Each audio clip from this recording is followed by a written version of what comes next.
আসসালামু আলাইকুম ওয়া রাহমাতুল্লাহি তাআলা ওয়া বারাকাতুহু। এটাই বেদাত, এটাই ইবলিসি আমল। আর এইটা আমলের সাথে যোগ হলে সাথে সাথে আমল কি হয়ে যায়? বাতিল হয়ে যায়। আশা করি বুঝতে পেরেছেন। আপনার সাথে দেখা হলো এই শুরু। দেখা হয়ে কথাবার্তা বলবো, মিটিং করব, অনেক দিনই আলোচনা করব, কিন্তু দেখা হয়ে আসসালামু আলাইকুম ওয়া রাহমাতুল্লাহি তাআলা ওয়া বারাকাতুহু এই শুরু হলো। একটু যখন আলোচনা সব তালা দেয়া শুরু হয়েছে, তখন যা কিছু করবেন এখানে সব কি হয়ে যাবে? বাতিল, বাতিল। এই যে শুরু, কেন আল্লাহ রব্বুল আলামিন বলছেন, রাসূল সাল্লাল্লাহু আলাইহি ওয়াসাল্লাম বলছেন, সাহাবা কেরাম বলছেন আসসালামু আলাইকুম ওয়া রাহমাতুল্লাহ। তুমি তালা মারলে কেন এই জায়গায়? তুমি যত বড়ই পণ্ডিত হও, এটা কি হারাম, মানে এক। আর এই সালামের যে ফজিলতটা কত গুরুত্বপূর্ণ। রাসূল সাল্লাল্লাহু আলাইহি ওয়াসাল্লাম বলছেন, যে ব্যক্তি সালাম দিল, মুসাফা করলো, মা মিন মুসলিমাইনি ইয়ালতাকিয়ানি ফায়াতাসাফাহান ইল্লা গুফিরা লাহুমা ক্বাবলা আন ইয়াফতারিকা।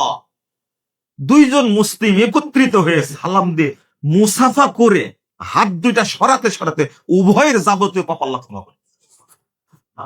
5212 নম্বর হাদিস, এই আবু দাউদের মধ্যে এসেছে, সহিহ হাদিস।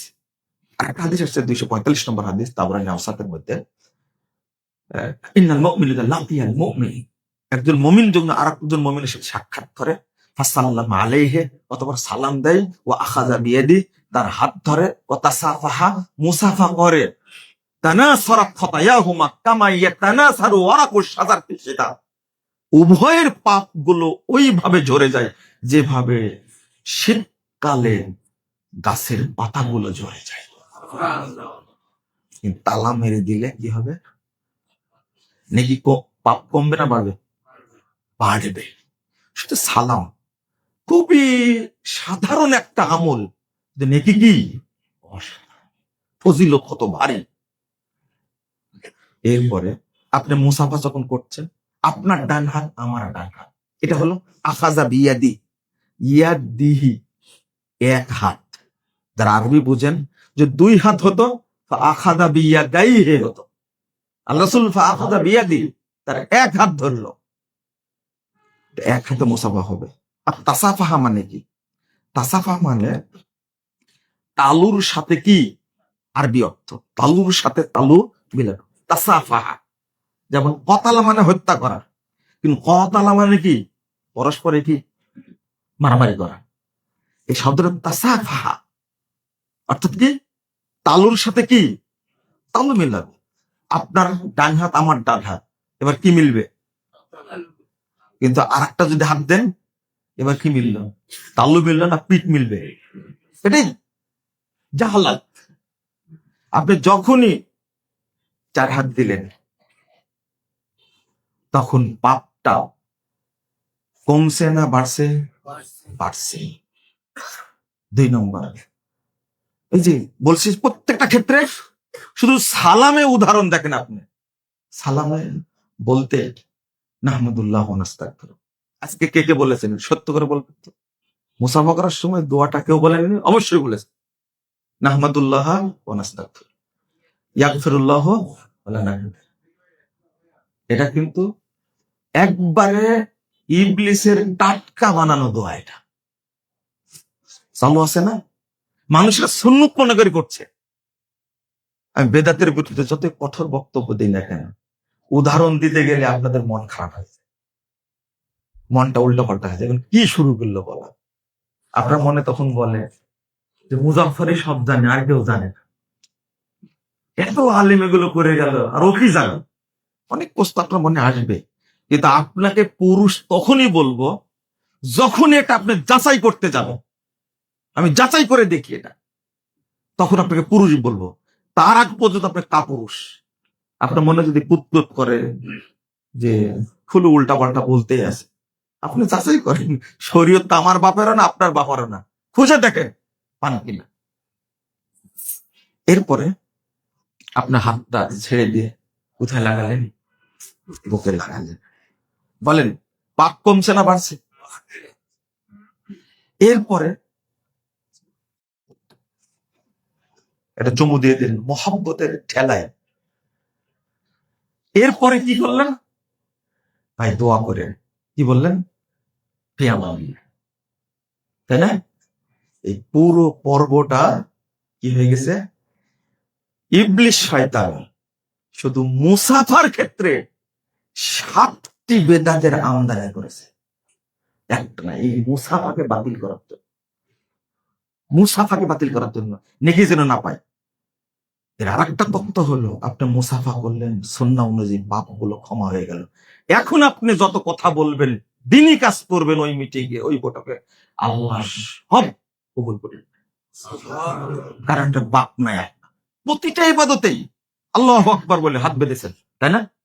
আল্লাহুম্মা বাঈদ বাইনি ওয়া বাইনা খাতায়া কামা বা'আদতা বাইনাল মাশরিক ওয়াল মাগরিব পড়লেন, মানে আপনি এখন পাপ থেকে মুক্ত। যা দোয়া করবেন আল্লাহ সব কি করবেন? কবুল করবেন। কিন্তু আল্লাহু আকবার বলে হাত বাঁধার আগেই ইন্নী ওয়াজ্জাহতু ওয়াজহিয়া লিল্লাযী ফাতারাস সামাওয়াতি ওয়াল আরদ, এটা হলো শয়তানি দোয়া। কোরআনের আয়াত কিন্তু এই সময় পড়াটা কি? শয়তানি আমল। এটা এটা পড়তে পারেন রাতের সালাতে তাকবীরে তাহরিমার পরে। ওযু থেকে যদি শুরু করি, আযান থেকে যদি শুরু করি, তো খুতবার টাইমই পাওয়া যাবে না। ইবলিস কত জায়গায় সেট করে রাখছে। ওইটা পড়লেন। এবার নাওয়াইতু পড়লেন। কি পড়লেন? নাওয়াইতু আন উসাল্লি লিল্লাহি তাআলা পড়ে দিলেন। এটা কি বেদাত না? মসজিদে ঢুকলেন, ঢোকার পরে বসে পড়লেন, এটা কি বেদাত? অর্থাৎ এরপর থেকে আপনি যত রাকাতি সালাত পড়েন না কেন, সব কি বাতিল, বাতিল। শুরু হয়েছে কি দ্বারা? বেদাত দ্বারা। আপনি বসলেন কেন মসজিদ? আপনাকে 2 রাকাত পড়তেই হবে। ইমাম ইবনে উসাইমিন রাহিমাহুল্লাহ এই হাদিস প্রমাণ করে ওযুব এটা ওয়াজিব। ইদা দাখালা আহাদুকুম মাসজিদ ফালা ইয়াজলিস হাত্তা ইউসাল্লি রাকাতাইন। যে ব্যক্তি মসজিদে ঢুকবে, ঢুকে বসতে চাইবে, 2 রাকাত না পড়ে সে বসতে পারে না। 2 রাকাত পড়েই বসতে হবে। ইদা দাখালা আহাদুকুম মাসজিদ, 24 ঘন্টা এই সালাতের কোনো টাইম নাই। ফজর পরে হোক, আসর পরে, মসজিদের মর্যাদা, এটা ওয়াজিব, পড়তে হবে। আপনি পড়লেন না, ওই যে শয়তানের ডিলার বলে দিছে যায় বসতে হবে, এটা মসজিদের আরো। হ্যাঁ, তখন পড়বেন কেন? এটা নর্মাল মাসালা। জামাত শুরু হলে তখন পড়া যাবে? এটা মসজিদের। তো কি জন্য বলছিলাম? আচ্ছা, হ্যাঁ, 2 রাকাত সালাতে। আচ্ছা, শুধু এটা ফজিলত জড়িত নাই।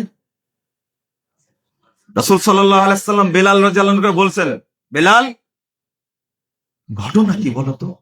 মা দাখালতুল জান্নাহ ইল্লা সামিতু খাশাশা।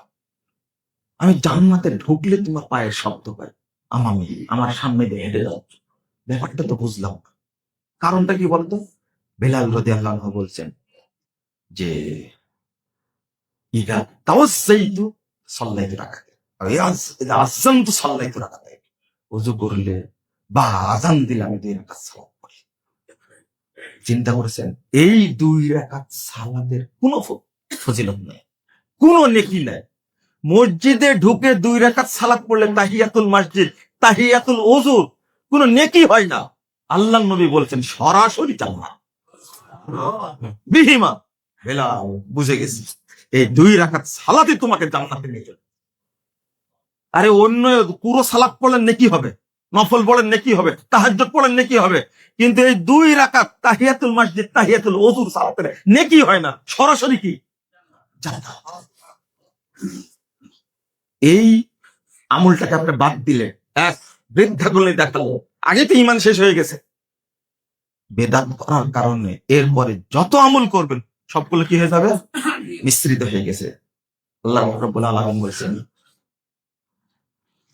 কি আয়াতটা, ইয়াসআদু ইলাইহিল কালিমুত তাইয়্যিব ওয়াল আমালুস সালিহ ইয়ারফাউহু, সূরা ফাতির 10 নম্বর আয়াত। আল্লাহর কাছে পৌঁছে কোন আমল? আল কালিমুত তাইয়্যিব, যেটা পবিত্র কথা, যে কথার মধ্যে শয়তানি আমল আছে ওটা কবুল হবে।